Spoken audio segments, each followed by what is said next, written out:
Today, we're taking a closer look at some of the worst crocodile attacks ever recorded. From terrifying encounters in zoos and deadly safaris to people dragged underwater while swimming in rivers. Let's dive straight into the first story.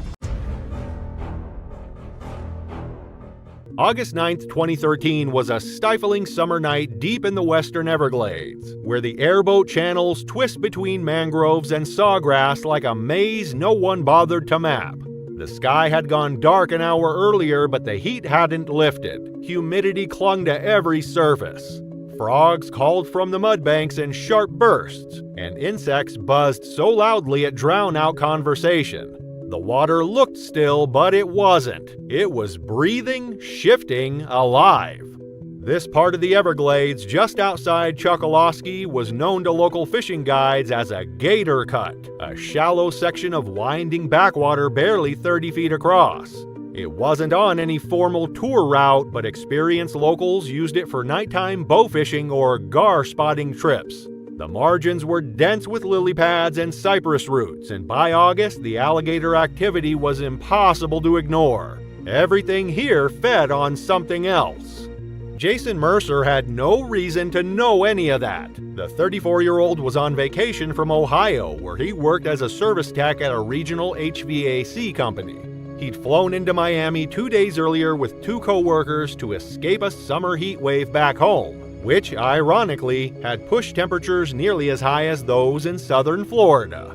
The trip had started as a joke, something about Airboat Beer Week, but by the time they were halfway through the cooler, they'd committed to making it memorable. Jason wasn't reckless by reputation, but he was bold when he drank. He was the one who booked the airboat rental, the one who talked the guides into a night run, and the one who kept filming clips on his phone with titles like Florida Man Summer. He was loud, quick to challenge his friends to stupid dares, and, according to everyone on board, convinced nothing bad ever really happened on vacation. They launched just before sunset with 2 part-time fishing guides, Carlos Diaz and Trevor Wilson, who agreed to help navigate but warned them repeatedly about where they were headed. The stretch they were entering had a known population of large adult male alligators. It wasn't illegal to fish there after dark, but most people didn't. Jason ignored the warnings. So did his friends.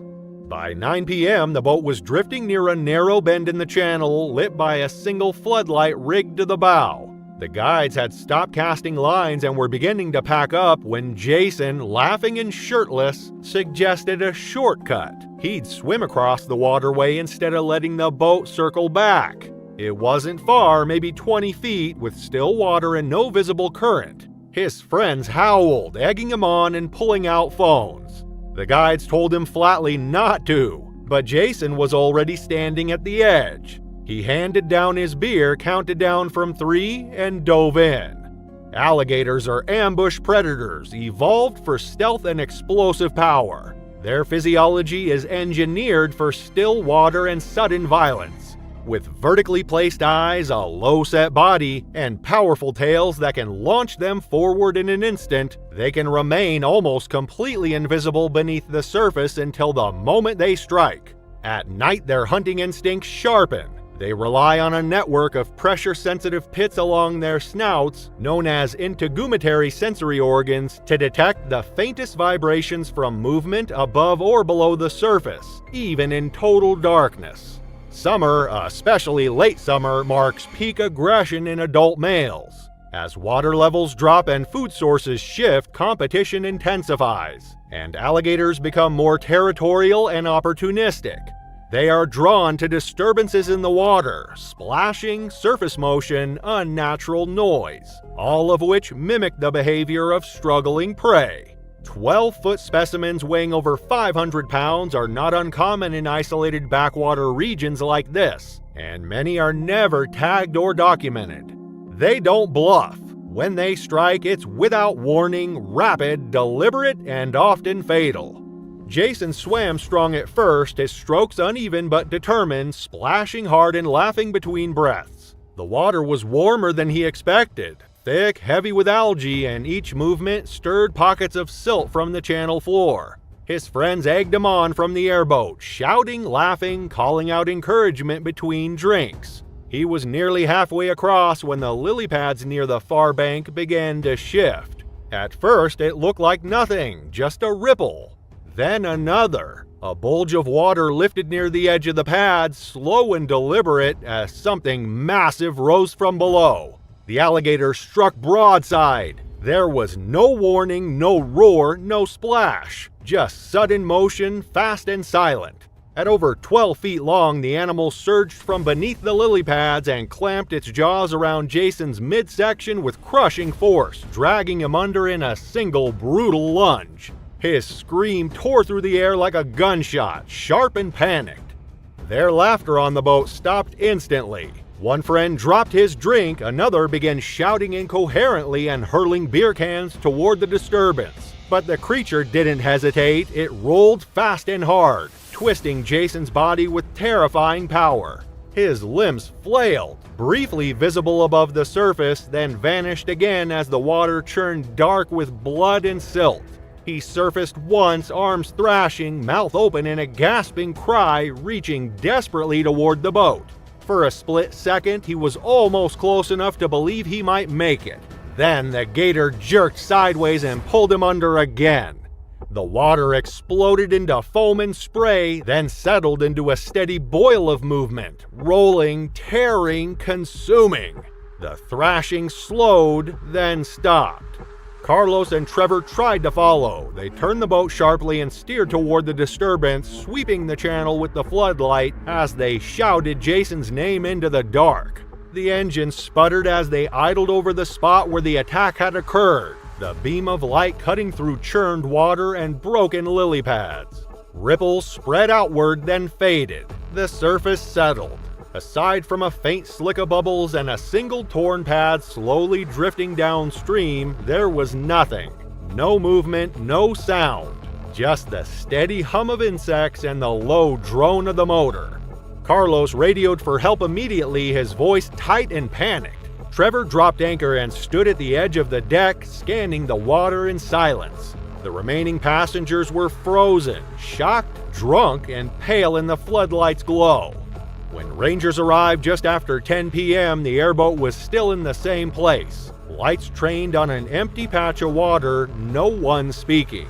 The official search began at sunrise. Airboats were deployed at first light, accompanied by a canine unit offshore and a dive team trained for gator country recovery. The stretch of water was cordoned off and Rangers used long poles to probe the channel floor, working slowly through debris and soft silt. Spotters watched for movement along the banks while other crews checked for drag marks or fresh trails through the reeds. By late morning, they found partial remains caught on a submerged root shelf downstream. Strips of torn clothing, soft tissue, and a section of bone. Nearby, wildlife officers spotted a 12-foot alligator circling near the bank, behaving defensively toward approaching boats. It was captured that afternoon and euthanized. Inside were human remains consistent with Jason's injuries, including a fragment of his swim trunks. The investigation that followed was quiet but conclusive. Witness statements from the guides and surviving friends aligned with the physical evidence recovered at the scene. Toxicology reports later revealed that Jason's blood alcohol content was more than 3 times the legal driving limit. No charges were filed. The death was ruled accidental. Park officials issued a statement urging visitors to avoid nighttime boating in wildlife-heavy zones and never enter the water under any circumstances. The area where the attack occurred was closed for 6 weeks, then reopened with additional signage. Jason's body was cremated, his remains were sent back to Ohio. His family declined to speak to reporters. It was late June 2024 in the quiet township of Naranga, nestled in the Northern Territory of Australia. The sun lingered low in the sky, casting long golden shadows across the landscape. Naranga was a small, tight-knit community of 360 residents, most of whom were Indigenous Australians. With less than 400 people, you can only imagine how close everyone was. Life here was simple, communal, and deeply rooted in tradition. The evenings were often spent together, families and neighbors gathering to share stories and meals. That evening, as was customary, many of the town's residents made their way to the familiar waters of the creek to cool off and unwind. But what they didn't know was that this would be an evening unlike any other, one that would leave an indelible mark on the community. Barbara, a 12-year-old girl, was among the children who eagerly ran ahead, their laughter echoing through the bushland. The creek was a favorite spot, a place where the children could splash and play while the adults chatted under the shade of the gum trees. Barbara and her cousin, along with 11 other children, wasted no time diving into the cool water, their voices mingling with the rustling of leaves and the distant calls of birds. The adults, some sipping beers, others sharing snacks, watched from the bank, their presence a comforting backdrop. As the afternoon wore on, the group began to thin. Some children wandered back to the shore while others floated lazily, savoring the last moments of daylight. Barbara lay on her back, her body buoyed by the water, her breaths controlled as she floated downstream. She was lost in the moment, unaware of how far she had drifted from her cousin and the others. The creek's gentle current carried her toward the bend where it met a broader, deeper river. Unbeknownst to Barbara, the current was silently carrying her toward the crocodile's territory where it lay in wait. The saltwater crocodile had likely been watching the creek for days. These ancient predators are opportunistic and patient, often waiting for prey to stray from the safety of the group. Much like they might observe animals at a watering hole, the crocodile had studied the predictable routines of the humans. On this day, it saw its opportunity in Barbara. The crocodile followed her silently from below, its massive body gliding effortlessly through the water. Its belly skimmed the sandy creek bed as it closed the distance, patient and relentless. Barbara, blissfully unaware, floated toward the bend where the water deepened, and the others on the shore lost sight of her.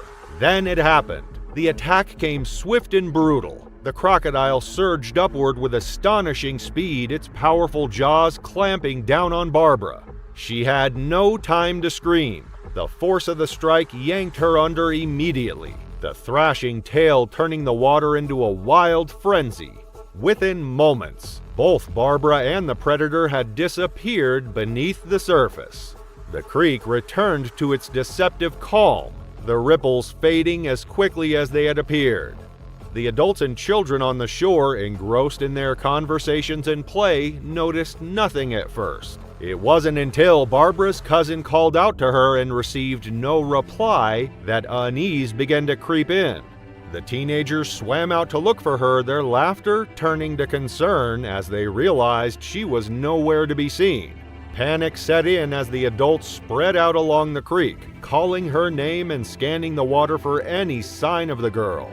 By the time they had alerted the nearest emergency services, precious hours had passed. The closest response center, located in Dundee, was a grueling 7-hour drive away.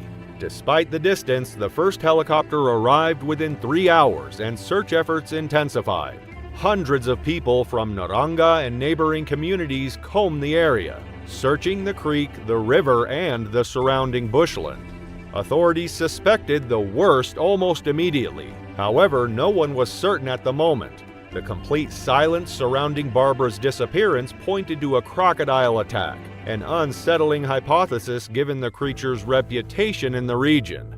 Although such attacks were rare, the saltwater crocodile, measuring up to 20 feet long in some cases, was a feared and revered predator. For the indigenous community, these creatures held cultural and spiritual significance, a symbol of nature's power and balance. 2 days later, the search came to a grim conclusion. Barbara's remains were discovered tangled among reeds about a mile upstream. The recovery brought heartbreak but little relief. The body bore the unmistakable marks of a crocodile's jaws, and the extent of the damage left no doubt about the ferocity of the attack. there was little left of her, and authorities knew they had to act quickly to recover as much as possible before the crocodile returned to feed again. Based on the condition of the remains, experts estimated the crocodile to be at least 12 feet long. The search then shifted to focus on finding the predator responsible. Armed with this knowledge, trackers and wildlife officials scoured the waterways, determined to ensure the safety of the community. On June 7th, they found it, a massive 14-foot male resting on a sandbank, its ancient, unblinking eyes betraying no emotion as it lay motionless in the sun. The decision was made to euthanize the animal on site. A necropsy later confirmed the worst. Barbara's remains were found in its stomach. The aftermath left Naranga in mourning. The loss of a child sent shockwaves through the small community, touching every household. The creek, once a place of joy and togetherness, now carried an air of sorrow and fear. For the indigenous residents, the tragedy struck a deeper chord. The saltwater crocodile, or gal, was both a totem and a reminder of the delicate balance between humans and nature. The tragedy also reignited a broader debate about crocodile management in the Northern Territory. While some called for measures to control the growing population of these predators, others warned of the ecological consequences of such actions. Barbara's family, however, had little time for such arguments. Their grief was overwhelming, a void that no words or actions could fill. The community rallied around them, providing support in the only way they knew how, by standing together. The funeral was a somber affair, attended by nearly every resident of Naranga. What little remained of Barbara was laid to rest, a heartbreaking end to a short, vibrant life. In the weeks that followed, the people of Naranga adjusted to a new reality. The creek, once a hub of activity, was now avoided by most. Parents kept their children close, and conversations often turned to the tragedy, the shadow of it lingering over the town. It was November 13th, 2015, in the middle of the night in Palm Bay, Florida. The thick, humid air hung heavily in the still night, shrouding the streets in a quiet darkness.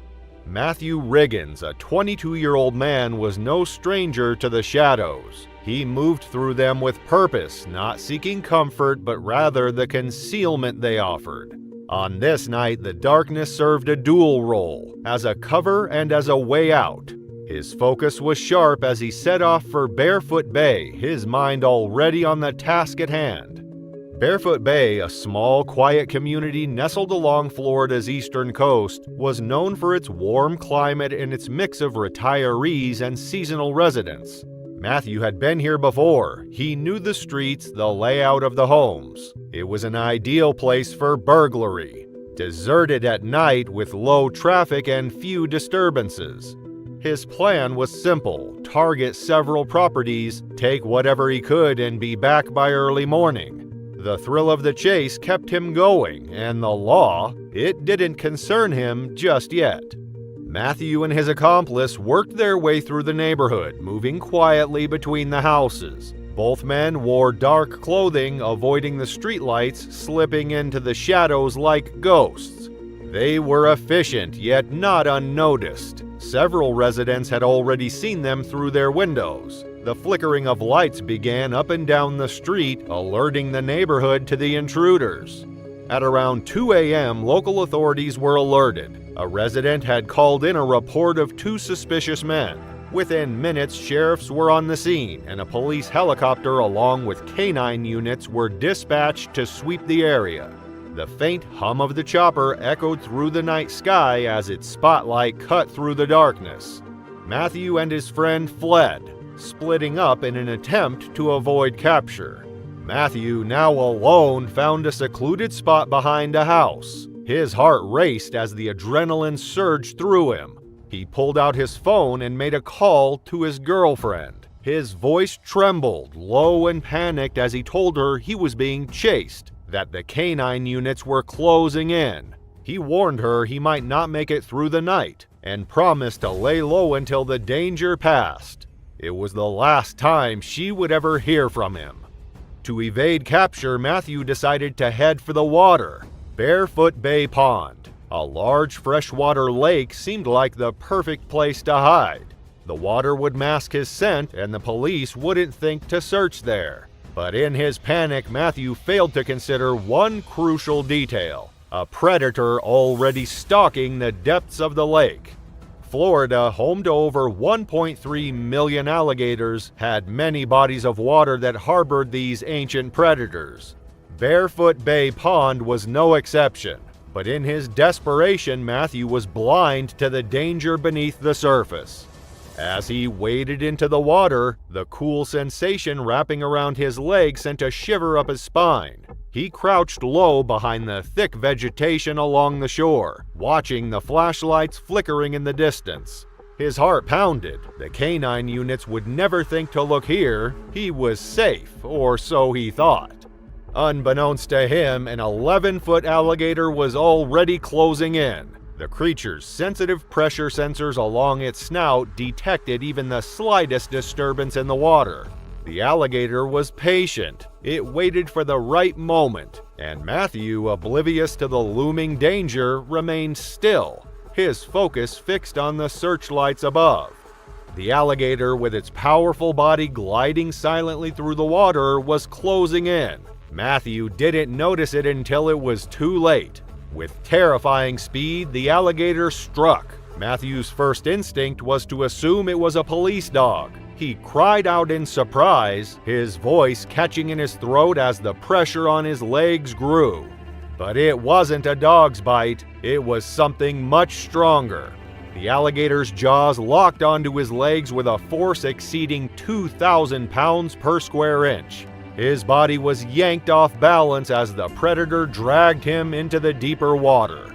His legs burned with pain, but he tried to break free, scrambling in the water, pushing against the alligator's grip. But the more he fought, the more the creature tightened its hold. Panic surged through him. His legs were trapped. The alligator dragged him further into the murky water, the darkness closing in around him. The officers still sweeping the neighborhood could hear his cries, but they couldn't pinpoint where they were coming from. They didn't know Matthew had already fallen victim to an apex predator lurking in the pond. Minutes passed like hours as Matthew struggled against the relentless pull. His strength began to wane, his body growing heavier with each passing moment. The alligator's grip never loosened. His vision blurred, his lungs burned as the cold water filled them. And then, everything went black. The alligator, having secured its kill, pulled Matthew's lifeless body deeper into the water. It held the body tightly in its jaws, continuing to drag it through the depths. The predator wasn't done yet. It would not leave its meal. That night, the police scoured the area, but they did not find him. The predator had kept its prize. Matthew's body was discovered 10 days later after his family had reported him missing. The discovery came too late. His body, when found, was in a horrific state. His legs and one arm had been torn away, and his body had been savaged by the alligator. Divers approaching the body were met with an aggressive response. The alligator, still defending its kill, attacked the divers, snapping its jaws at them as they drew closer. The creature would not abandon its prize. The Florida Fish and Wildlife Conservation Commission responded, calling in an expert trapper to handle the situation. When the alligator was finally captured and killed, its stomach contents revealed human remains, consistent with Matthew's injuries, including a hand and a foot. It was believed that Matthew had drowned before being partially consumed by the predator. This was the alligator's way of dealing with larger prey, subduing it, dragging it under the water, and tearing it apart in a series of violent death rolls. Matthew's accomplice, who had been with him that night, was eventually found and questioned by authorities. He refused to cooperate, unwilling to divulge details about the burglary or his friend's fate, and was ultimately released without charge. It was September 2005 on the remote and rugged Groot Island. located approximately 30 miles off the coast of Northern Territory, Australia. Russell Harris, born and raised in the UK, had long dreamt of adventure. He had traveled the world before settling in Australia, where he met and married Jennifer. Together, they sought out the warmth of Northern Australia, as Russell had secured a position with the Anglo-American mining group BHP Billiton. His job as a technical services superintendent brought them to the vast, mostly untouched island. Groote Island, Australia's fourth largest, was a haven for wildlife and home to one of the richest manganese reserves in the world. Despite the rough and largely barren terrain, it offered a promising opportunity for Russell. Groote Island, with its stunning coastline, was surrounded by some of the most pristine turquoise waters imaginable. While the island was home to many Aborigines, particularly the Warramunga people, it was also a paradise for the birds and animals that called it home. It boasted 83 bird species and was a nesting ground for green and hawk-billed turtles. Despite the island's heavy mining on the western side, it remained an undiscovered sanctuary of sorts. But, like all paradises, it had its darker side. The waters that lapped against the shores were home to more than just tranquil sea life. They were patrolled by sharks, and lurking in the shadows were saltwater crocodiles, ancient, silent predators of terrifying size and power. On this particular day, Russell and Jennifer were joined by another couple, both of whom worked with Russell at the mining company. The four of them decided to take a day trip to Picnic Beach, a scenic and secluded area located in the northeast of the island. Despite the rough road that led to it, the journey was worth the effort. The beach was everything they had hoped for, a stretch of soft, flower-like sand and clear, inviting water. The bay was picture perfect, a place where the group could escape the demands of their work and relax.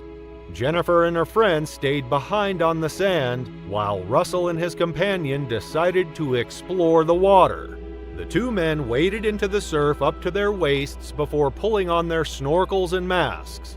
As they submerged themselves into the inviting water, they marveled at the vibrant underwater world. Brightly colored fish darted among the coral, while large rosses swam near the seafloor. The water was clearer than they could have imagined, offering a view that stretched for yards below them. They swam and dived, pointing out sights to each other, enjoying the idyllic surroundings. What they didn't know, however, was that danger was not far away. Despite its beauty, Groote Island's coastal waters were far from safe. Saltwater crocodiles, larger and more aggressive than their freshwater counterparts, were known to inhabit the region. These creatures, capable of reaching lengths of over 20 feet and with a bite force strong enough to crush bone, were responsible for several attacks on humans each year. Most locals and visitors alike were cautious near riverways and estuaries, but few thought to consider the crocodile threat when swimming in open water. They should have been aware. Russell had heard about the crocodiles, but he had been assured that the area around Picnic Beach was safe. Little did he know, a predator was already closing in on them. While the two men swam near each other, neither noticed the large crocodile silently making its way toward them. The 15-foot predator had been drawn by the vibrations of the men's movements in the water. Using its natural instincts, the saltwater crocodile navigated effortlessly through the water, its tail propelling it toward its prey. Russell and his friend, unaware of the impending danger, continued to explore the sea life below. It wasn't until the crocodile was mere feet away that Russell felt an unexpected tug at his waist. At first, he thought it was a shark, but when he turned around, he was met with the terrifying sight of the crocodile's olive-green, scaly skin. Before he could react, the predator dragged him beneath the water. The fight for survival was brutal and swift. Russell's instincts kicked in, and he struggled against the crocodile, trying to pry its massive jaws off his waist. The creature's bite was unimaginable. Its powerful jaws crushed down with 3,700 pounds per square inch of force, the strongest bite in the animal kingdom. Russell fought for his life, but the crocodile was relentless. It rolled its body over and over, dragging him through the water, disorienting him with each twist. The pressure was unbearable, and Russell could feel his strength slowly fading. He could see the surface of the water just above him, but it was out of reach. Meanwhile, his friend, blissfully unaware of the terror unfolding just beneath the surface, continued his snorkeling. He dove down to examine a fish near the sea floor, but when he surfaced, he noticed Russell was gone. Confused and concerned, he called out, but there was no reply. He dove back under, scanning the area for any sign of his friend. When nothing turned up, he swam back to the beach, assuming Russell had made it out of the water already. As he stood on the shore, wiping the salt water from his face, he saw Jennifer and the other woman looking up, expecting Russell to return. That was when the cold realization hit him. Something had happened to their friend. His body hadn't been found, and no one had heard a commotion in the water. They quickly called emergency services, and a frantic search for Russell began. Hours passed, and the search for Russell took on a sense of urgency. The authorities dispatched boats while the police flew overhead in a plane, searching for any sign of the missing man. As the hours stretched into the night, the possibility of Russell's disappearance being due to the strong currents of the ocean was raised. Had he been attacked and taken by a predator like a shark or crocodile, or had he drowned? The search continued through the night, with everyone hoping for a miracle. The next day, the search was still underway. It wasn't until the following day that the search bore fruit. Russell's body was discovered, floating just outside the mouth of 8 Mile Creek, a river about a mile from Picnic Beach. As the police moved in to retrieve the body, a massive crocodile appeared in the water, swirling protectively around the body. It was clear the crocodile had been defending its kill. The injuries sustained to Russell's body were consistent with a prolonged struggle, indicating that he had fought fiercely but ultimately succumbed to the crocodile's brutal attack. Back in the UK, news of Russell's death struck his family with overwhelming force. His mother, devastated by the loss of her son, collapsed upon hearing the news. She was rushed to the hospital, sedated and unable to process what had happened. At that moment, she had no understanding of the true circumstances. She was only told that Russell had gone missing at sea and was presumed drowned. Russell's sister flew to Darwin to identify his body, struggling to accept the harsh reality. It wasn't until his remains were examined and authorities completed their investigation that the full truth emerged. Russell had not simply drowned, he had been attacked by a crocodile. The revelation sent a wave of shock through his family, amplifying their grief as they learned the horrifying details of his final moments. The tragedy of Russell's death became a somber lesson in the dangers of the Australian wilderness. Although the area around Picnic Beach had always been thought of as safe, it was clear that the crocodile population was much larger than originally believed. Russell had no way of knowing that a 15-foot crocodile was lurking in the shallow waters, waiting for the right moment to strike. Had he been fully aware of the danger, he never would have entered the water that day. The incident was a painful reminder of the unpredictability of nature. In an instant, a serene snorkeling trip turned into a battle for life, one that ended in tragedy. The story of Russell Harris became a quiet warning to others about the hidden dangers of Australia's wild places. Despite the beauty of the island and the allure of its waters, it was not without its risks, and for Russell, the cost was his life. It was November 2007 at the Miccosukee Indian Reservation Resort and Convention Center in Dade County. The resort, nestled along the vast wilderness of the Everglades and near a natural lake, was quieter than usual. The high season had long passed and the usual crowds of tourists were gone. Only a handful of conventions remained. The air was calm, with evening temperatures hovering around 60 degrees Fahrenheit. The resort was hosting 2 main events, an engineering convention and a farewell for Wall Street executives. While business was steady, it wasn't the bustling, high-energy environment that had recently defined the resort. Instead, it was a lull. a welcome break after weeks of back-to-back events. However, outside the peaceful ambiance of the resort in the murky underbrush of Miami, a different kind of tension was building. Justo Padron and his accomplice Thatcher, two seasoned car thieves, were prowling the parking lot. The off-season had been rough for them, with fewer distracted tourists to target, and they had grown desperate.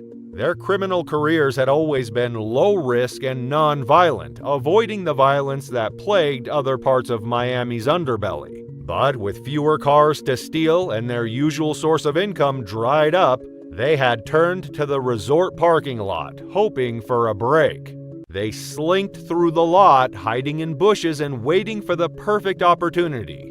They spent the morning stealing electronics and small valuables from unlocked cars. But the real prize eluded them, a car with the keys left in the ignition. As the day wore on, the two men grew increasingly impatient. They had no intention of leaving empty-handed. The day's activities inside the resort went on unnoticed by the thieves as they continued their work. By early afternoon, Thatcher's patience paid off. He spotted a car with its keys still in the ignition. It was an expensive sedan, one that might hold more than just cash. Thatcher called Justo, signaling him to join. But as he slid into the car and started the engine, sirens pierced the air. Two police cars pulled into the lot. Justo saw them first and shouted a warning, but the sound of the engine starting had already drawn attention. Thatcher attempted to reverse and flee, but the patrol car behind him blocked his escape route. Before he could react, two officers pulled him from the car and took him to the ground. Meanwhile, Justo bolted. He dashed into the brush, weaving through the dense vegetation of the Everglades, his bare feet moving with surprising speed and agility. The officers chased after him, but the terrain worked to Justo's advantage. They stumbled and tripped, struggling to keep up with the thief. Justo was fast and he knew these trails well. He had been running through this terrain since his teenage years when he and Thatcher had first turned to petty crime. Ahead of him, he saw the lake, a narrow body of water that marked the boundary of the resort. The fence line was within reach. If he could make it to the water, he was confident he could escape. He didn't think twice. Without slowing, he leapt into the murky lake. The lake, spanning about 50 feet across, served as a natural boundary between the resort's grounds and the untamed Everglades. Encircled by dense vegetation, it was a tranquil yet ominous stretch of water that most guests and staff instinctively avoided. To the thief in flight, however, its calm surface seemed inviting. Justo failed to notice the warning signs posted along the banks, cautioning of hidden dangers. The staff and guests of the Mikosuke Resort had gathered to watch the chase. Some pointed and shouted, urging Justo to stop, warning him of the danger in the water. They knew what the tourists often did not. Poncho, the large alligator, called that lake his home. Poncho was a familiar sight to the staff, basking in the sun along the banks of the lake. At 13 feet long and weighing nearly 1,000 pounds, he was the undisputed ruler of the waters. While his massive form was often seen lounging lazily, the locals understood the danger he posed. Warnings were posted around the water, but Justo, consumed by his escape, paid them no attention. Poncho, roused from his midday nap by the commotion, shifted his gaze toward the water. He saw Justo, a figure darting through the murky depths. The sight was unusual. No human had ever dared to swim across his domain before. To Poncho, it was clear. This human was a meal waiting to be claimed. The crowd on the shore began to yell louder, urging Justo to turn back. The two officers, breathless from the chase, joined in on the chorus, but Justo was too focused on the fence in the distance. His strokes were strong and his head broke the surface of the water every few seconds, but he paid no attention to the signs of danger. He had made it halfway across the lake now, but Poncho had already slipped into the water and was moving toward him with terrifying speed. The police officers and resort staff watched in horror as the alligator closed the distance. Justo was unaware, and with each stroke he moved closer to his doom. When Pancho finally struck, it was fast and silent. The alligator's massive body surged from the depths, latching onto Justo with a grip of iron. Before he could react, Pancho had him in its jaws, and the death roll began. The chaotic sound from the shore filled the air, but for Justo, all that existed was the crushing grip of the alligator's jaws and the violent spinning of its body. He struggled, his hands clawing at the alligator's scales, but it was no use. The more he fought, the tighter Pancho's grip became. Water flooded his lungs as the gator spun him with terrifying speed. The pain was immense, and soon his consciousness began to fade. The crowd on the shore stood frozen, unable to help as Pancho dragged Justo beneath the surface. The officers watched in disbelief, too far away to intervene. The lake was murky, and Justo's figure disappeared into the dark depths. Pancho didn't waste time with the usual surface spins. Instead, he took Justo deep, 50 feet under the water, where it could finish the kill without any interference from above. The alligator held its prey in place, its massive body curling around Justo, applying crushing pressure until his heart ceased to beat. It wasn't until Justo's struggle stopped that Pancho released him. The alligator swam to a more secluded part of the lake with its kill, where it could feed in peace. Back at the resort, Thatcher was being driven away in handcuffs. He had been arrested and taken to the nearest jail, but all he could think about was Justo. He had heard the screams from the shore, and he knew his friend was in trouble. There was nothing he could do now, and he was left helpless, knowing he would never see Justo again. By the time Thatcher arrived at the jail, divers and additional police had arrived at the lake. They scoured the waters, searching for Justo's body. Hours later, they found him, his lifeless body still held in the alligator's jaws. The police killed the alligator and removed what remained of Justo's body. When they informed Thatcher, he sat in his cell numb. He wasn't able to attend the funeral, left to reflect on the life of crime that had led to his friend's death. All he could do was mourn in silence. The Miccosukee Indian Reservation Resort would never again tolerate the presence of a predator in its waters. After the tragedy, they ensured that no alligator would make its home near the resort again. It was a humid afternoon in the coastal area of South Carolina, where the sun glinted off the distant Atlantic, creating a shimmering illusion of water and air blending together. On Kiowa Island, Cynthia Covert was making her way to Ava Howell's house, unaware that the serene setting would soon turn into a scene of unimaginable horror. A 58-year-old nail artist by profession, Cynthia had always lived a life rooted in routine, finding comfort in the simple pleasures of work and conversation. Her business had become a stable source of income for years, but the recent health crisis that gripped the world had thrown a wrench into her life. With salons shut down, Cynthia found herself scrambling to find work wherever she could. The solution? Bringing her services to her clients at home. It wasn't ideal, but it allowed Cynthia to maintain some semblance of normalcy. On this particular day, she was heading to Ava's house to do her nails. Kiowa Island was a place known for its natural beauty, surrounded by marshlands and waterways, with the occasional alligator slipping through the still waters. This day, as Cynthia arrived at Ava's home, a large alligator lay in the pond in the backyard, blissfully unaware of the coming events. Ava had known Cynthia for years, but something about her demeanor that day struck her as unusual. Cynthia was acting more excited than normal, speaking animatedly about her boyfriend traveling to visit her from Tennessee. As they sat on the porch, Cynthia worked on Ava's nails while sipping a glass of wine, something Ava thought was odd given her usually professional behavior. It seemed that the nail artist had taken the opportunity to unwind, perhaps more than she should have, but Ava, unsure of how to address the issue, let it slide. Before the pandemic, Cynthia had always been a calm and collected presence. Her clients knew her as someone who spoke in measured tones and focused on making their nails look perfect. But today, there was a noticeable shift.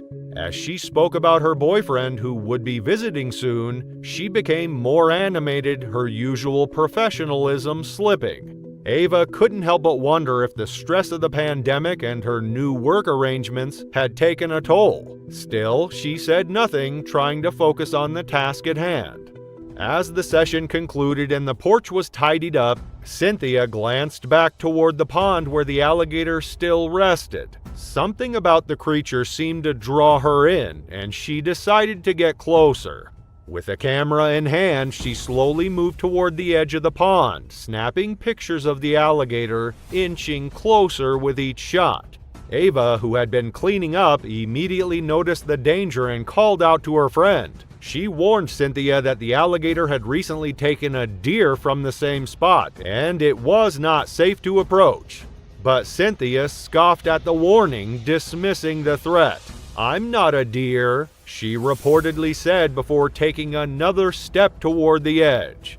Ava's heart sank as she watched Cynthia's careless approach, the alligator's massive form still resting in the water. The reptile, at least 12 feet in length, lay motionless, but Ava knew better than to trust its stillness. This alligator, like many others in the area, was a native species of South Carolina. Once near the brink of extinction due to hunting and habitat loss, the alligator's population had rebounded dramatically, with more frequent human-animal encounters as a result. This particular alligator had been spotted on multiple occasions in the pond, but Ava had never seen it so close. Then, in a split second, it happened. The alligator, quick as lightning, snapped its powerful jaws around Cynthia's left leg, dragging her into the pond. The horrifying scene unfolded too quickly for anyone to react.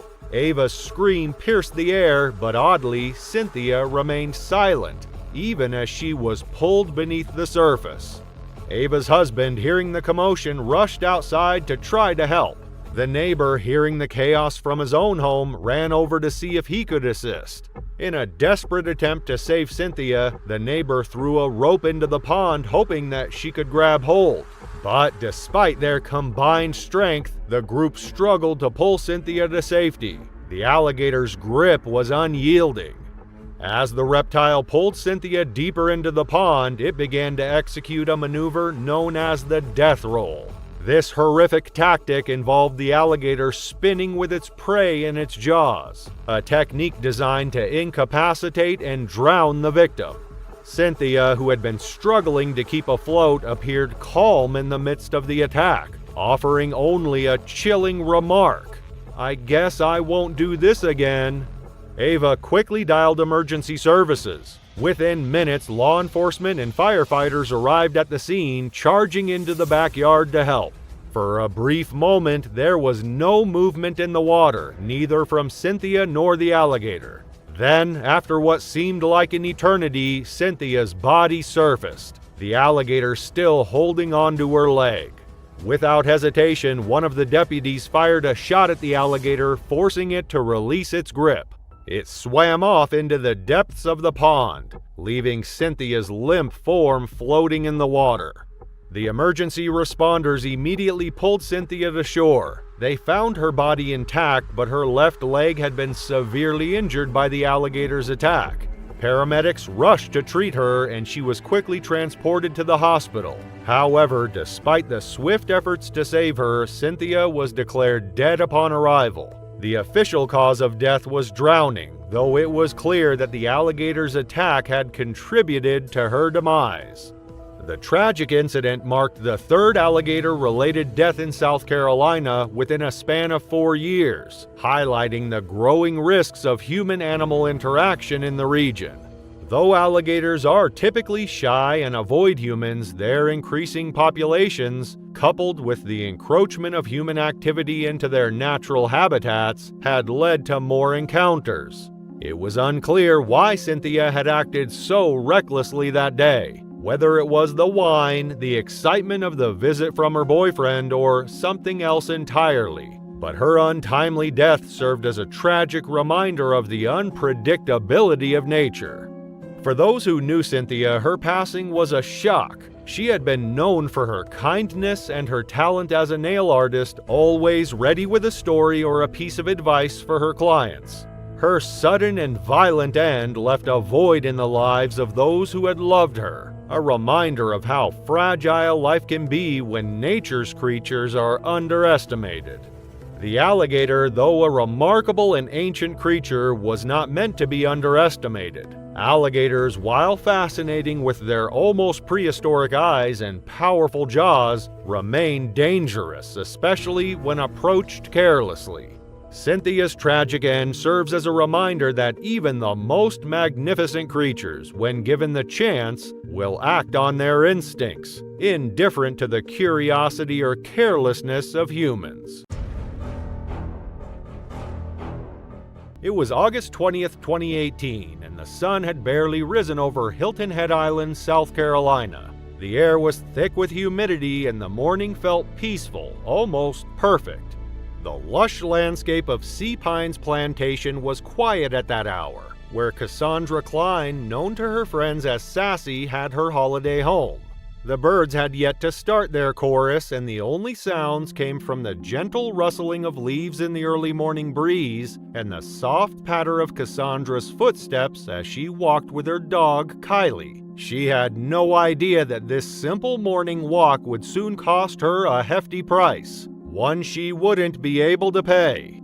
Cassandra had spent most of her life in Endicott, New York, where she had taught kindergarten for 16 years. She was beloved by her students, the kind of teacher who always went the extra mile for her kids. Retirement was just a year away, and she had already planned to leave behind the life she had built in upstate New York for a slower, more peaceful existence in Sea Pines Plantation. For years, she and her husband had spent their summers on Hilton Head Island, falling in love with its beauty and tranquility. It was meant to be their future home, a place to embrace retirement near the calming waters of the Atlantic Ocean. Cassandra had always been an animal lover. She wasn't able to have children, and so her dogs were her babies, her loyal companions. Just 2 weeks before that fateful day, she had lost one of her pets. The grief had still lingered, and now Kylie, her Shetland sheepdog, was her sole source of comfort. They were inseparable. The walk Cassandra was on took them around the side of a lagoon, a large body of water along the golf course that was home to a 9-foot alligator. The alligator, a familiar sight to the locals, was known to frequent the area. Cassandra had always been aware of the dangers of the wildlife on Hilton Head Island. She knew to stay at a safe distance from any water, especially in the warmer months when alligators were more active. She kept at least 14 feet from the water's edge, always mindful of the risks. This morning, the residential estate was quiet. The greenkeeper was working on the 13th green of a nearby golf course just across from the lagoon. Cassandra's footsteps were soft on the ground as she and Kylie walked side by side along the edge of the water. The air was thick with humidity, and the sun had just started to rise, casting long shadows over the lush landscape. The alligator had been lurking in the murky water. Its dark, textured skin blended seamlessly with the shadows, and only its knobby head and eyes were visible above the surface. It was still, waiting for the vibrations that would signal the approach of potential prey.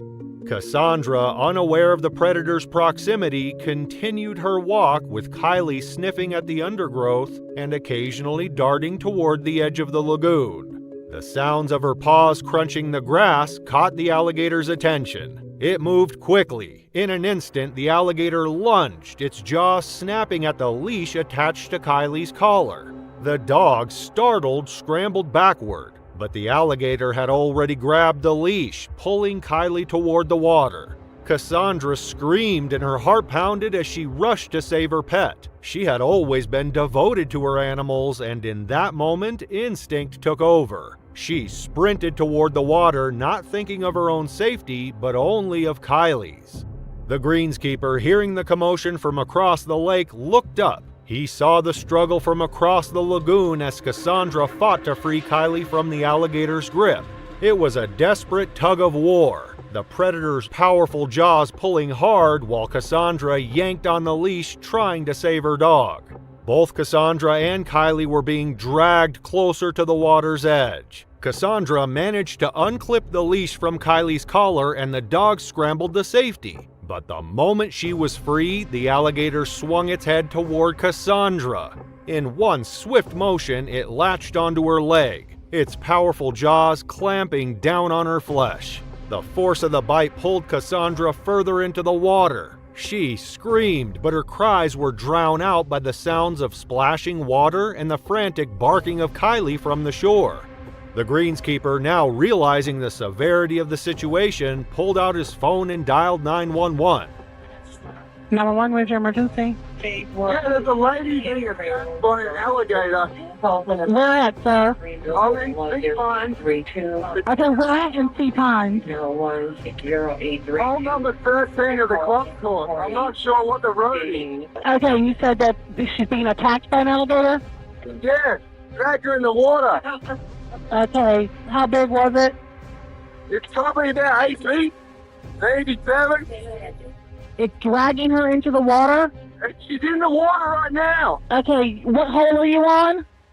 It's hole number 13 up in the green. I'm driving to where the road is so I can tell you the road. I'll be at the road in like 30 seconds. Okay, was anybody still out there with her? No, there's one other person there.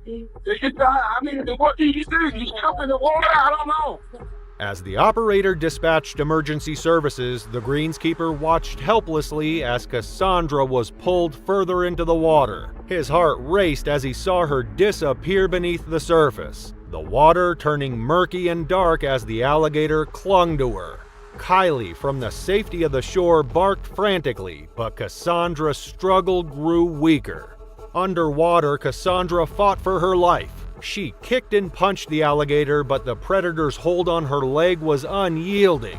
Her vision blurred as she felt herself sinking, her lungs burning for air. In less than a minute, Cassandra's fight came to an end. She slipped into unconsciousness, her body going still beneath the water's surface.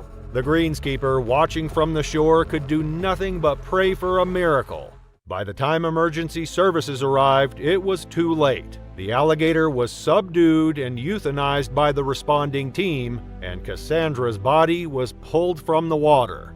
The EMTs immediately began CPR, but their efforts were in vain. Despite their best attempts, Cassandra had drowned, her body showing signs of the brutal struggle she had endured. Kylie the dog was unharmed. She sat on the shore, her eyes locked on the spot where Cassandra had vanished beneath the water. When Cassandra's family was informed of the tragedy, they were devastated. Her mother, who had been at work when the news broke, could not comprehend that such a freak accident had claimed her daughter's life. Her sister, who broke the news to her mother, was equally shaken. They had lost someone who had been full of life and love, a woman who had dedicated herself to teaching and caring for those around her. To lose her so suddenly was beyond belief. Her colleagues at George Johnson Elementary School in Endicott were devastated. Cassandra had been more than just a teacher, she was a friend, an inspiration, and a source of warmth for everyone around her. Her students adored her for her infectious smile and tireless dedication to their success. At her funeral, stories of her kindness and impact filled the room, while her body, badly damaged by the crocodile, lay as a grim reminder of her tragic end. August 18, 2018 was a sweltering night in southern Louisiana. The heat clung to the air like wet wool, heavy and inescapable, and the dark waters of the Atchalasia Basin lay still beneath the thick cover of cypress and Spanish moss. Insects hummed in waves, frogs croaked from unseen banks, and something large shifted just beneath the surface. Slow, patient, and perfectly quiet. On nights like these, it's easy to forget how dangerous the swamps can be. But for 28-year-old Deshaun Carter, danger was already on his heels. Deshaun had been on the run for nearly 3 days. A series of armed robberies in Baton Rouge had escalated fast when one turned violent, leaving a bystander wounded and Deshaun's charges upgraded to attempted murder. He was already out on bond for a carjacking earlier that summer, and this time he knew he wasn't getting another chance. The police had his name, his face, and a warrant in hand. So he ran. First in a stolen car, then on foot, ducking through back roads and service lanes, staying ahead of the sirens by minutes at a time. He wasn't a hardened criminal, he wasn't a mastermind. Deshaun had grown up just outside Baton Rouge, bouncing between low-paying jobs, construction, warehouses, whatever was available. By his mid-20s, he had fallen in with a crew pulling off petty thefts and fast cash scams, always looking for the next score. Most of it was low stakes until it wasn't. No one ever accused him of thinking long-term. His record read like a slow unraveling, and by the time he vanished, even the people closest to him had started to assume he wouldn't be coming back. His luck ran out near a shuttered bait shop south of Henderson. He blew a stop sign and nearly hit a parish deputy. When the cruiser gave chase, Deshaun floored it, but the road was narrow and slick with runoff. After just a few minutes, he lost control, clipped a tree, and bailed into the woods without looking back. The dogs came next, along with floodlights and more vehicles. With no weapon and no plan, he sprinted blindly toward the only escape he saw, the swamp. The Atchafalaya Basin is the largest wetland in the United States, stretching across nearly 1 million acres of southern Louisiana. It's a place where people disappear, sometimes by choice, sometimes not. The terrain is a patchwork of bayous, canals, and swamps so thick with undergrowth and water hazards that even locals tread carefully. Gators, cottonmouths, and wild hogs are common, but it's the gators that rule the water. American alligators are ambush predators, silent, territorial, and incredibly well adapted to the murky wetlands they call home. They rely on stealth rather than speed, often lying motionless just beneath the surface with only their eyes and nostrils exposed. In this position, they can observe their surroundings for hours, waiting for the perfect moment to strike. Despite their size, they move with surprising agility, using powerful tails to lunge forward in bursts of speed that can catch even experienced hunters off guard. At night, they become even more dangerous. Low light gives them a tactical advantage, and their sensory organs, particularly the pressure-sensitive receptors on their snouts, allow them to detect even the faintest vibrations in the water. It's during these hours that their natural hunting instincts become most active, and they're more likely to perceive unfamiliar movement as a threat or as a meal. Mature males can grow to over 11 feet long and weigh well over 500 pounds, though larger specimens are not unheard of in remote regions. When they attack, it's with brutal efficiency. They aim to kill quickly, biting down with a force of more than 2,000 pounds per square inch, clamping onto their target and dragging it underwater. From there, they perform what's known as a death roll, a violent, twisting motion used to subdue, disorient, or tear apart larger prey. Most animals don't survive the first few seconds, and those that do rarely escape once the roll begins. Deshaun didn't think about any of that when he hit the water. By the time he reached the edge of a narrow canal, he was soaked with sweat and panic. The dogs were behind him, barking furiously somewhere in the trees, and flashlights were sweeping the tree line. Without hesitation, he dove in. The water was warm and thick with algae. Reeds tangled around his legs, and the bottom fell away fast. He kicked forward chest deep, trying to keep quiet, trying to stay low. He figured he could make it across, maybe reach the far side and disappear into the woods. What he didn't see was the shape drifting silently toward him from the opposite bank. The gator had been still until then, resting in the shallows beneath a tangle of roots. The movement in the water had caught its attention, and with barely a ripple, it closed the distance. Deshaun was halfway across the canal when it struck. The first hit came from the side, fast and violent. The gator lunged upward, jaws open, and slammed into Deshawn's lower back, clamping down across his hip and thigh.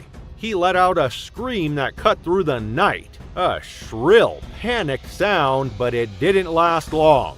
The gator pulled hard, dragging him under.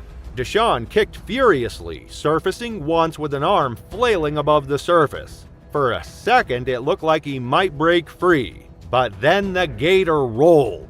The spin was brutal. It twisted his torso hard, breaking bone and tearing muscle. His head surfaced briefly, mouth open, eyes wild.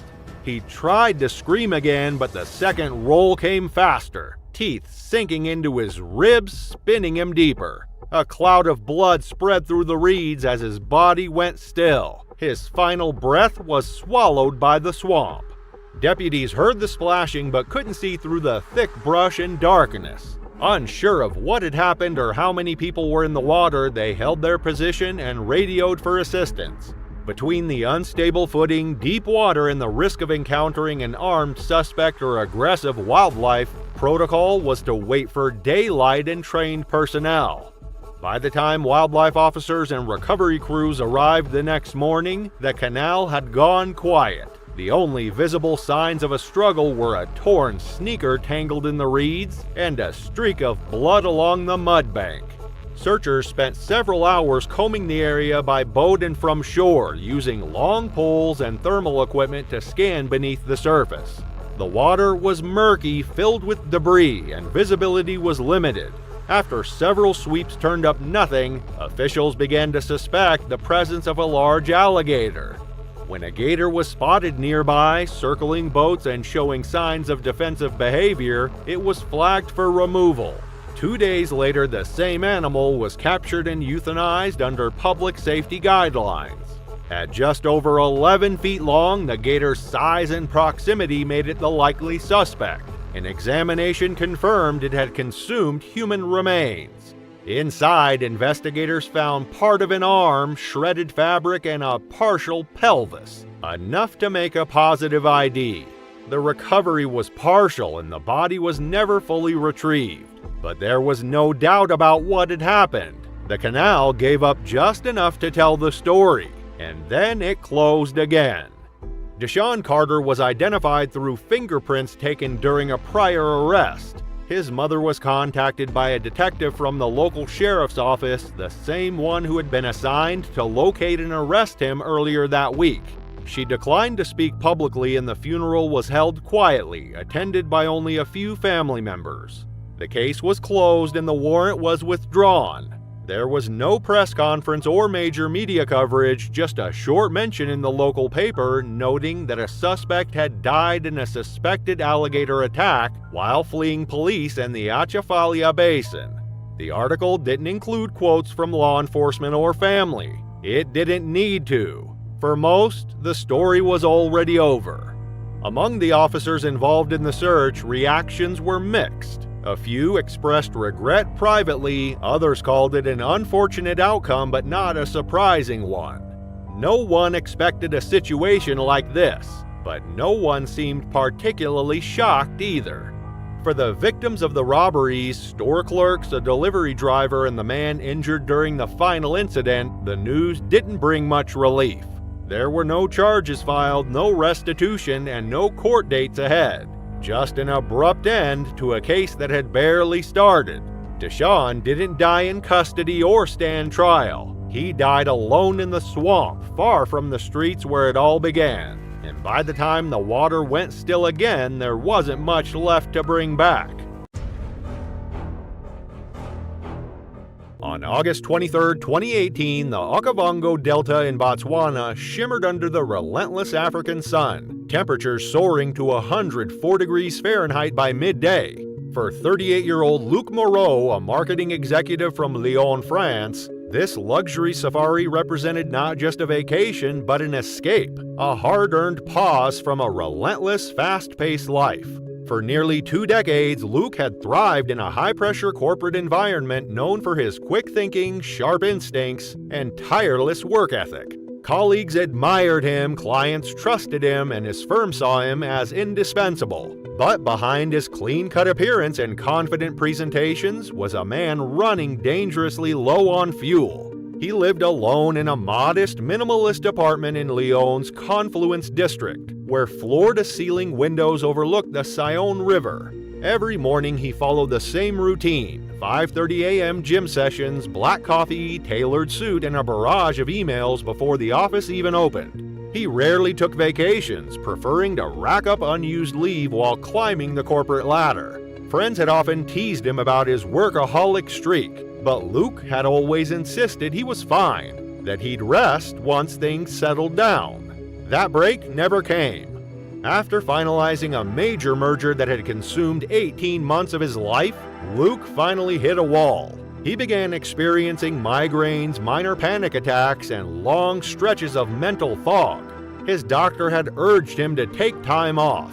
A colleague recently back from southern Africa had casually mentioned the Okavango Delta as a peaceful paradise. That same night, Luke had gone online and booked a 2-week stay at Mokolodi Delta Camp, a high-end lodge known for privacy, gourmet cuisine, and raw, unfiltered wilderness.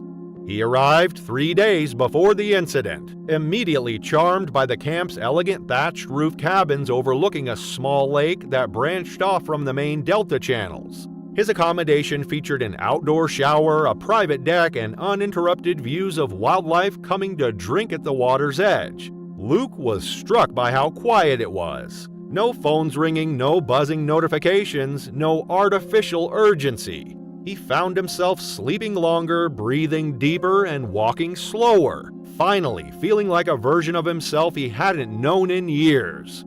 During check-in, the lodge manager, Precious Indlovu, had conducted a thorough safety briefing. She had stressed that guests should never walk unescorted after dark and that swimming in the lake was strictly prohibited due to crocodiles and hippos. Luke had nodded along, though his focus had already drifted to the elephants visible just beyond the deck. He didn't mean to be careless, he just desperately wanted to disconnect. That morning, Luke had joined 5 other guests for a 6-hour game drive led by Cabo, an experienced guide with encyclopedic knowledge of the Delta's ecosystem. The Land Cruiser had departed at 5:30 a.m., allowing them to witness a spectacular sunrise over the floodplains. By 10 a.m., they had already spotted lions lounging after a kill, a leopard draped elegantly over an acacia branch, and countless antelope species grazing on the lush vegetation. Cabo had positioned the vehicle perfectly for photographs, explaining the behavior of each animal with passionate detail. As the day heated up, Luke found himself increasingly uncomfortable. Despite the canvas roof of the safari vehicle, the sun beat down mercilessly, and his light linen shirt clung to his back with sweat. He drained his water bottle quickly, accepting a refill from Cabo's cooler. By the time they returned to the lodge at 11:30 a.m., Luke was thoroughly overheated. While the other guest headed to the dining area for lunch, he retreated to his cabin. The shower provided temporary relief, but stepping back into the humid air left him feeling sticky and uncomfortable almost immediately. From his deck, Luke gazed longingly at the lake just 164 feet from his cabin. The water looked cool and inviting, its surface glassy and still in the midday heat. He could see no signs of the dangerous animals mentioned in the safety briefing, no hippo ears protruding from the surface, no crocodiles sunning themselves on the banks. Just clear, tempting water that promised blessed relief from the oppressive heat. Luke checked his watch, 1:15 p.m. The afternoon game drive wouldn't depart until 4 p.m., leaving nearly 3 hours to kill. What he craved was solitude and coolness. He told himself it would just be a quick dip. 5 minutes in and out, no one would even notice. Decision made, Luke changed into swimming trunks and grabbed a towel. He scanned the area around his cabin. No staff members were visible in the midday heat, most likely taking their own breaks between the morning and afternoon activities. As Luke approached the water's edge, he noticed a faded sign partially obscured by vegetation. Danger, no swimming crocodiles. He hesitated briefly, then rationalized his decision. The water was clear enough that he could see the sandy bottom near the shore. Surely any large predator would be visible. Besides, He would stay inside the shallows just deep enough to submerge his overheated body briefly before returning to his cabin. At 1:22 p.m., Luke stepped into the lake, sighing with pleasure as the cool water enveloped his ankles, then his calves. The bottom was firm sand, sloping gradually deeper. He waded out until the water reached his waist, then bent his knees to submerge his shoulders. The relief was immediate and exquisite. He closed his eyes, savoring the sensation of heat leaving his body, completely unaware that his movements had already been detected. The Nile crocodile that had claimed this section of the lake as its territory was a massive specimen, nearly 16 feet long and weighing approximately 1,100 pounds. It had been resting in a reed-covered inlet about 90 feet from where Luke entered the water. Though nearly invisible with only its nostrils and eyes breaking the surface, the ancient predator had immediately sensed the vibration of Luke's entrance into its domain. Crocodiles are patient hunters, having perfected their ambush technique over 200 million years of evolution. This particular specimen began moving toward Luke with barely a ripple, its powerful tail propelling it silently through the water while its body remained completely submerged. Its cold, prehistoric brain registered only one thing: prey had entered its territory. Luke, feeling wonderfully refreshed, decided to wade a few feet deeper to fully immerse himself. The water now reached his chest as he moved parallel to the shore, unaware that death was approaching from behind at frightening speed. His first indication that something was wrong came when he noticed small fish darting away in all directions, a split-second warning that came far too late. The attack was devastatingly swift and precise. The crocodile surged forward in a final explosive burst, its massive jaws clamping around Luke's right thigh with bone-crushing force. Over 3,700 pounds of pressure per square inch, more than enough to shatter his femur instantly, closed on his flesh. Luke's scream of shock and agony echoed across the water, cut short as the crocodile executed its instinctive death roll. The predator spun violently, twisting Luke underwater in a disorienting spiral designed to tear chunks from its prey and drown it simultaneously. Water filled his lungs as he was dragged beneath the surface, his body contorting unnaturally with the force of the rotation. His fingers clawed desperately at the crocodile's armored snout, finding no purchase on the prehistoric scales. For a brief moment, the crocodile paused its rolling and Luke broke the surface, gasping and choking. He managed to scream for help before being dragged under again. On the shore, a groundskeeper who had been trimming vegetation heard the cry and looked up in horror to see the water churning violently about 200 feet from the bank. The crocodile rolled again, more powerfully this time. Underwater, Luke felt his consciousness fading as oxygen deprivation and shock took their toll. The pain in his shattered leg had become strangely distant, his body shutting down non-essential functions as it entered survival mode. In his final moments of awareness, he registered being dragged deeper into the lake, away from the shore, away from any possibility of rescue.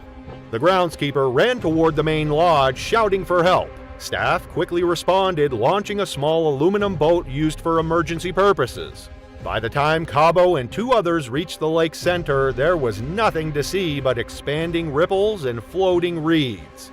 Luke Moreau had vanished completely, dragged to the crocodile's underwater cache, a submerged hollow in the riverbank where large prey is stored until it begins to decompose, making it easier for the reptile to tear apart.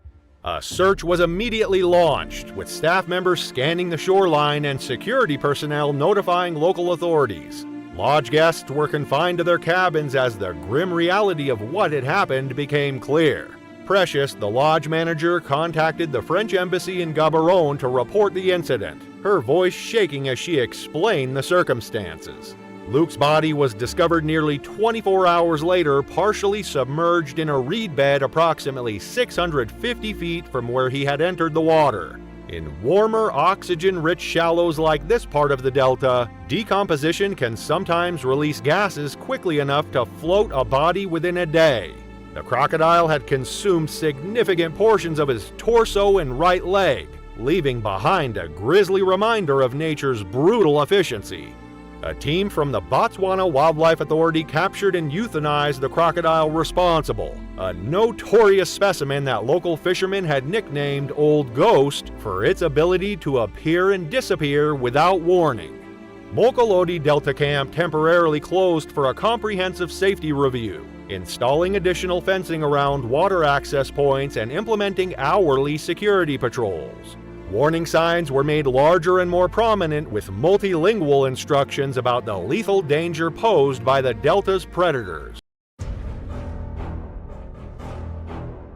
It was May 2013 in the rural outskirts of Cam Ranh, Cambodia's second largest city. The air hung thick with humidity, the scent of stagnant water and decaying fish settling over the rows of crocodile farms that line the countryside.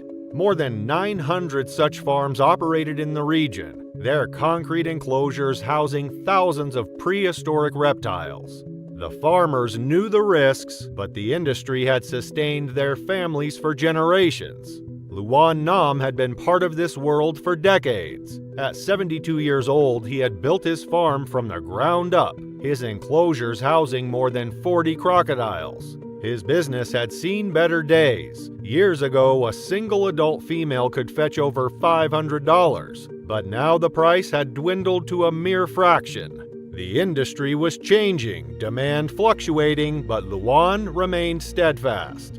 He was the president of the local Crocodile Farmers Association, a position of honor among those who wrestled daily with nature's deadliest creatures. He had survived close calls before, but experience did not equate to invincibility. Crocodile farming was not like raising cows or pigs. These were apex predators confined in overcrowded pits, their primal instincts intact despite years in captivity. The farms of Cam Ranh supplied skins to Hong Kong, China, and Taiwan, where they were turned into luxury handbags and belts. Their meat and body parts were exported for medicinal use, believed to hold healing properties in traditional Chinese medicine. But the industry was faltering. By 2019, hatchlings that once sold for $7 to $10 were worth only $2.50. Even adult crocodiles fetched a fraction of their former price. The farmers were barely breaking even, and Luan's family had long urged him to sell the farm. But he had refused. This was all he knew. The farm itself was a concrete pit. At its center lay a murky green pool, its surface still except for the occasional ripple as a crocodile shifted beneath the water.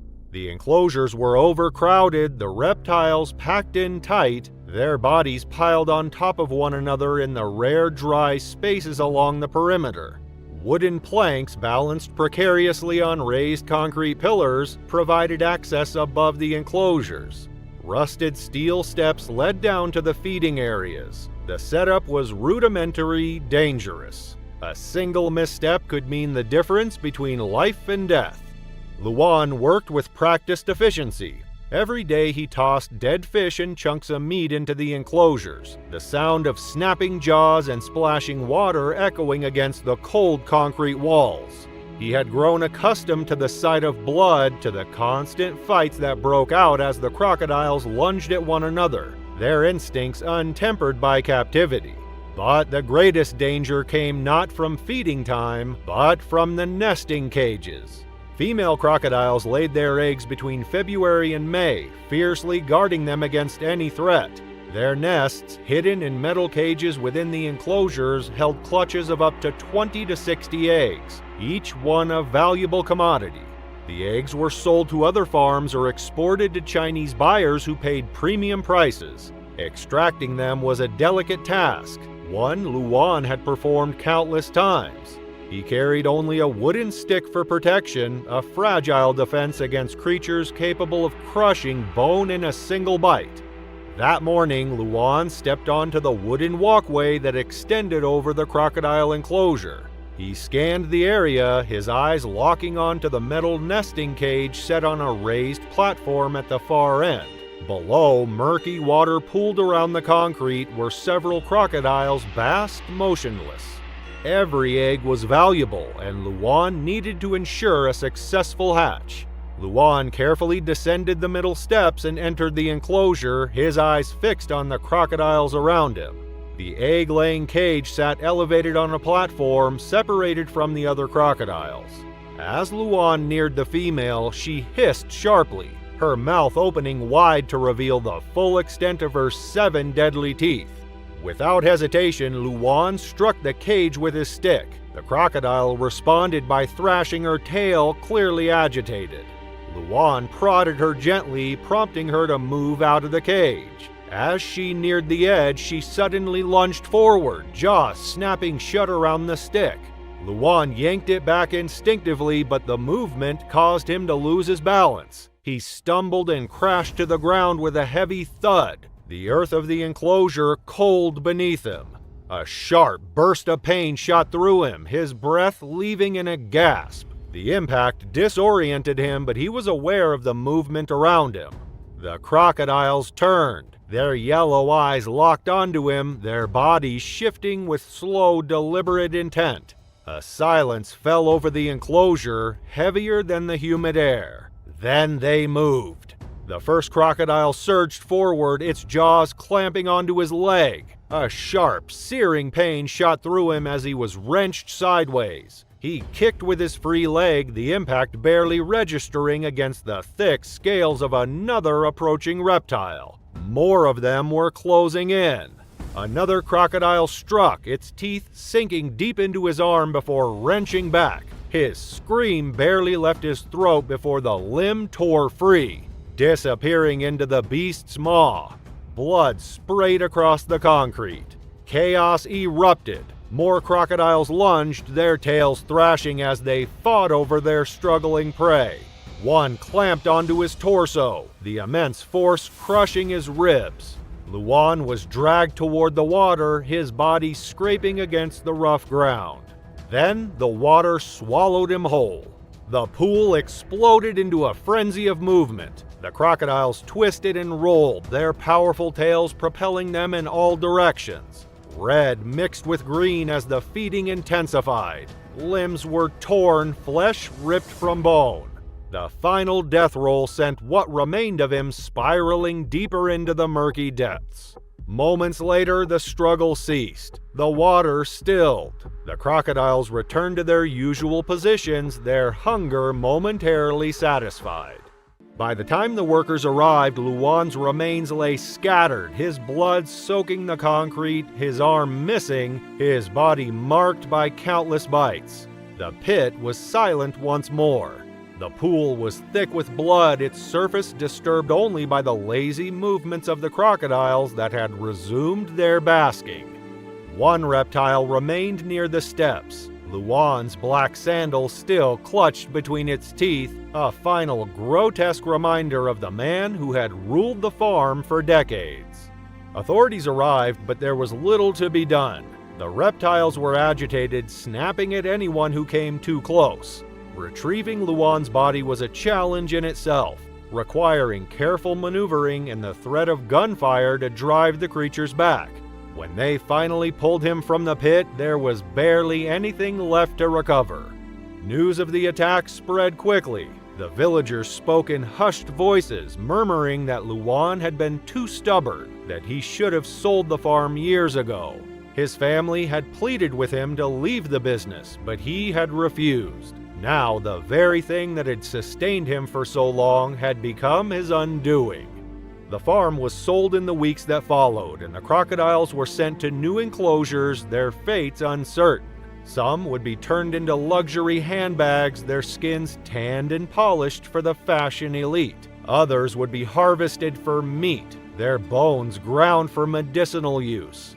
But the one that had feasted on Luan remained, lurking in the dark waters of another farm, waiting for the next mistake, for the next body to fall. It was August 23, 2021, when meteorologists first began to take notice of a tropical wave in the Caribbean Sea that was rapidly intensifying. By the 27th, the storm had developed into Hurricane Ida, a powerful system packing winds of over 150 miles per hour. The storm was upgraded to a Category 4 hurricane, and by the 29th, it made landfall in Louisiana, leaving devastation in its wake. Grand Isle, Louisiana, a small barrier island once known for its peaceful beauty, now faced a violent transformation. The island's normally tranquil marshlands had become treacherous, and streets turned into rivers. Homes were swept away, leaving nothing but ruins in the storm's path. Power lines were knocked down, trees were uprooted, and the storm left behind a silence that was both eerie and unsettling. Floodwaters rose higher, submerging everything in their path. The storm had passed, leaving behind nothing but sorrow. The people in the area endured unimaginable hardships, but some survived to witness the hurricane's devastating effects. Among them was Timothy Satterlee, a 71-year-old man who had called Grand Isle home for much of his life. He was one of the fortunate ones. His raised house, designed to withstand the rising waters, remained standing strong against the storm. He and his wife Sandy had a safe haven in the midst of chaos. Timothy, known for his compassionate nature, immediately began helping neighbors in need. Despite losing power, he cooked meals for those who had nothing left, providing what little comfort he could in the face of the storm's destruction. The day ended well, or so it seemed. Timothy and Sandy had weathered the worst of the storm, and for a moment it felt as though their safe haven had protected them from the worst. But little did they know their days in the safety of their home were numbered. On that fateful morning of August 30th, as the clouds began to break and the patches of blue sky emerged, Timothy and Sandy sat in their home exhausted but grateful. Timothy, ever the caretaker, decided to check the shed near their property, which had sustained some damage in the storm. Sandy, settled quietly in her rocking chair, didn't give it much thought. They were used to the aftermath of storms, the flooding and the cleanup. But as she gazed out toward the rising floodwaters, a sudden sharp splashing noise cut through the air, startling her from her thoughts. Her heart raced, sensing something was wrong. Panicking, Sandy rushed outside, convinced that Timothy had fallen into the water. But what she saw when she reached the yard was beyond comprehension. Timothy was locked in a brutal struggle with a massive 12-foot alligator. Its powerful jaws clamped around his body. The beast was dragging him through the rising floodwaters, its strength unrelenting. Timothy fought back, but the alligator spun him in a violent death roll, twisting and thrashing in the murky waters. Then, in one terrifying motion, the creature tore off Timothy's arm, sending it drifting away with the current. Sandy's legs felt weak and fear gripped her chest. She was frozen for a moment, her mind racing as she watched the predator drag her husband further from the shore. Finally, desperation drove her to action. She ran back into the house, grabbing anything she could find to defend Timothy, though she knew it wouldn't be enough. When she returned, the alligator had vanished into the dark depths of the water, its hunger momentarily sated. Timothy lay on the ground, unconscious and bleeding. His life hung in the balance. With all the strength she could muster, Sandy dragged him onto the safety of their front porch, her heart pounding as the waters continued to rise around them. Sirens wailed distantly, but they felt miles away, swallowed by the devastation. Frantic, Sandy rushed back inside the house to grab her phone and call for help. But a cold wave of dread washed over her as she realized there was no power, no service. She was utterly alone, with no one to help but herself. In that moment, Sandy realized that her only hope of saving Timothy was to reach higher ground. Yet the thought of leaving him behind was unbearable, especially with the alligator still lurking in the murky waters. Though it remained out of sight, she could feel its presence, a silent predator waiting for the perfect moment to strike. But her love for Timothy outweighed her fear. She knew she couldn't hesitate. She had to act. With no time to lose, she grabbed a canoe and pushed it into the rising floodwaters. The current was strong, and the water, now filled with debris, pulled at her from every side. But Sandy paddled onward, focused on getting help for her husband. Every stroke of the paddle felt like an eternity and the waters seemed endless. But eventually she reached an area where she could get a signal. With trembling hands, she managed to make a desperate mayday call to the St. Tammany Parish Sheriff's Office. Her voice cracked as she delivered the news, barely able to process the reality of what had happened. As soon as the call was made, Sandy felt a brief moment of calm, but it didn't last. A sinking realization washed over her. She'd made the choice to leave Timothy behind, wounded and vulnerable. The weight of that decision hit her like a tidal wave, and her chest tightened with guilt. Her breath came in ragged gasps as she paddled back toward their home, each stroke taking her closer to him, yet further from any hope of undoing what had already been done. The floodwaters had risen higher, debris floating all around her. The house seemed to stand as a silent witness to the horrors that had already unfolded. When she arrived back, the worst had already come to pass. Timothy was gone. The bloodstains that had once marked the porch were now partially washed away, leaving only faint traces of the violence that had occurred. Sandy frantically searched the house, calling his name, hoping that somehow he had managed to escape. But there was no sign of him. The water continued to rise, washing away all evidence of the attack, as if nature itself were erasing the memory of what had happened. When the authorities arrived, they joined Sandy in the search. Law enforcement officers and Louisiana wildlife and fisheries agents combed the area, calling out for Timothy, but there was no sign of him. The alligator, a 12-foot monster, was still lurking in the marshes, and Sandy feared it had dragged her husband into the depths. But without a body, they could not declare Timothy dead. The search continued, but hope was fading. Days turned into weeks as the authorities tirelessly searched for both the alligator and Timothy's remains. Traps were set, drones were deployed, and cadaver dogs were brought in to search the marshes. With over 2 million alligators in Louisiana's waterways, the task of finding the right one seemed impossible. But 2 weeks after Timothy's disappearance, the breakthrough came. A drone spotted a large alligator near the site of the attack. It was a 12-footer, matching the description Sandy had given. The authorities set the trap and captured the beast, which weighed 504 pounds. Forensic experts performed a necropsy on the creature, and inside its stomach they found fragments of human remains, parts of a face, jaw, and hand. DNA testing confirmed what Sandy and the family had feared. The remains belonged to Timothy. With the alligator's death, the tragic chapter came to a close. Although it brought some closure, it could never erase the trauma that Sandy, Timothy's family, and the community had endured. The alligator was the first to be implicated in a fatal attack in Louisiana in nearly 2 centuries, a stark reminder of nature's power and unpredictability. The investigation sparked discussions about the growing danger of alligator attacks, particularly in the aftermath of storms like Hurricane Ida, which displaced wildlife and brought predators into closer contact with humans. As the waters receded, the residents of Grand Isle could only reflect on the thin line between the beauty of their surroundings and the dangers that lurked beneath. The storm was over, but its legacy would forever haunt Sandy. Even as the floodwaters began to recede, the memory of Timothy's final moments would never wash away.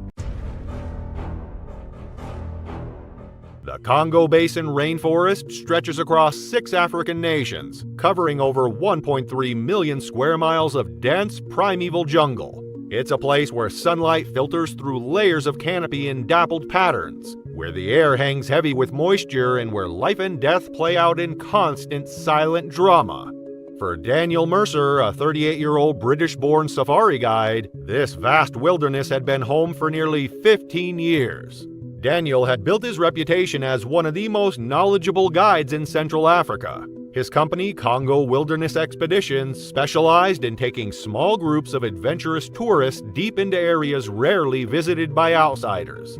Unlike the savanna safaris of East Africa, these expeditions required true wilderness skills: navigating without clear trails, identifying safe water sources, and understanding the behavior of forest elephants, lowland gorillas, and the numerous other creatures that called this place home. By May 2019, Daniel had led over 200 successful expeditions. His weathered face, framed by a salt and pepper beard, bore the lines of someone who had spent years under the equatorial sun. His lean, muscular frame moved through the jungle with practiced ease, each step deliberate and sure. Clients described him as calm, methodical, and supremely confident, qualities that had kept him alive in one of Earth's most unforgiving environments. On May 17, 2019, Daniel led a group of 4 tourists, 2 wildlife photographers from Germany, a British anthropologist, and an American adventure blogger, on what was meant to be a 10-day trek through a remote section of the Congolese rainforest. The expedition had been meticulously planned to coincide with the beginning of the rainy season when the forest would be at its most vibrant. For the first 3 days, the journey progressed exactly as planned. The group documented rare bird species, observed a family of lowland gorillas from a respectful distance, and marveled at the cathedral-like spaces beneath the towering kapok trees. Daniel's expertise was evident in every aspect of the expedition, from the efficient camp setups to his ability to spot nearly invisible wildlife in the dense foliage. On the 4th day, the group needed to cross the Lulonga River, a tributary of the mighty Congo. The river, swollen from recent rains, presented a significant obstacle. Daniel spent the morning scouting for a suitable crossing point, eventually identifying a section where a massive fallen kapok tree created a natural bridge across the narrowest part of the waterway. What Daniel couldn't know was that the fallen tree had created more than just a crossing. It had formed a perfect hunting blind for one of Africa's most patient predators. A massive Nile crocodile measuring nearly 15 feet from snout to tail tip had claimed this section of river as its territory. Unlike their savanna counterparts that often bask visibly on riverbanks, rainforest crocodiles tend to remain hidden, their dark bodies perfectly camouflaged against the muddy river bottom. This particular specimen was estimated to be at least 70 years old, a survivor from a time before civil wars and poaching had decimated much of the region's wildlife. Its prehistoric body bore the scars of countless battles, its primitive brain honed by decades of successful hunts. It had learned that fallen trees often force animals to cross at predictable points, creating perfect ambush opportunities. The afternoon sun filtered through the canopy, casting dappled shadows across the water's surface. The air was thick with humidity, the constant background noise of insects and distant monkey calls creating the familiar soundtrack of the rainforest. Daniel approached the river's edge, his experienced eyes scanning for any signs of danger, ripples in the water, unusual bird behavior, or tracks in the mud that might indicate the presence of predators.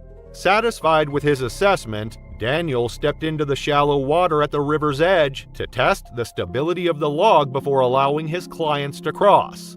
The water was murky, stained the color of tea by tannins from decomposing vegetation, visibility limited to just a few inches below the surface. The crocodile, perfectly still on the river bottom, was completely invisible. Daniel placed his weight on the log, testing its stability with practiced movements. The clients stood back on the bank, cameras ready to document the crossing. None of them noticed the subtle shift in the water's surface about 20 feet upstream, the only warning of what was about to happen. In a split second, the placid scene transformed into chaos. The crocodile launched itself from the depths with explosive force. Its massive body, propelled by a powerful tail, evolved over millions of years for exactly this purpose. Before Daniel could register the danger, the prehistoric jaws clamped around his right leg with over 5,000 pounds of pressure per square inch, more than enough to crush bone instantly. The attack was so swift, so violent, that Daniel had no time to shout a warning. The massive reptile dragged him into deeper water in a single powerful movement. The tourists stood frozen in horror as their guide disappeared beneath the surface, the water churning into a frothy red cloud. What happened next lasted only seconds, but would haunt the survivors forever. The crocodile executed its signature killing technique, the death roll. This ancient hunting behavior involves the crocodile rotating its entire body underwater while maintaining its grip on the prey. The torque so powerful it tears flesh and breaks bones, making escape impossible. Daniel's body was twisted beneath the surface, the force of the roll dislocating joints and severing arteries. His survival instincts kicked in, his hands desperately searching for the crocodile's eyes or nostrils, the only vulnerable points on its armored body. But underwater, disoriented and rapidly losing blood, his efforts were futile. The tourists, finally breaking from their shocked paralysis, shouted and threw whatever they could find into the water: sticks, rocks, backpacks, a desperate attempt to distract the predator. But their efforts made no difference. The crocodile, with its prey firmly secured, simply retreated to deeper water, disappearing into the murky depths of the river. Within moments, the surface of the water became still again, as if nothing had happened. The only evidence of the tragedy was a spreading red stain in the water and Daniel's backpack floating where he had dropped it. The 4 tourists, now stranded in one of the most remote regions of the Congo Basin without their guide, activated the emergency satellite beacon Daniel had provided at the beginning of their expedition. For 2 terrifying days, they remained camped by the riverbank following the safety protocols Daniel had drilled into them, while waiting for rescue. When the helicopter finally arrived, a search team scoured the river for any sign of Daniel. They found only a single boot, washed up on a sandbank nearly a mile downstream. The leather was punctured with distinctive curved marks, the unmistakable signature of crocodile teeth. Daniel Mercer's body was never recovered, likely stored in an underwater cache, a behavior common to large crocodiles, which often keep their prey submerged until it decomposes enough to be easily torn apart. The investigation that followed revealed that while Nile crocodiles were known to inhabit the region's waterways, attacks on humans were extremely rare in this part of the Congo Basin. Daniel, despite his extensive experience, had fallen victim to a perfect ambush from a predator that had been perfecting its hunting technique since the age of dinosaurs. Congo wilderness expeditions implemented new safety protocols following the tragedy, including mandatory use of poles to test water crossings and stricter rules about maintaining distance from all waterways. The company now begins each expedition with Daniel's story, a sobering reminder that in the wilderness, even the most experienced can fall victim to nature's perfect predators. Today, local guides in the region refer to that section of the Lolonga River as the Mamba ya Daniel, Daniel's crocodile, and approach it with particular caution. The massive crocodile is believed to still patrol those waters. In the wild, survival often comes down to seconds and instincts. These stories are just the beginning. If you're ready for more real encounters, click on the next video.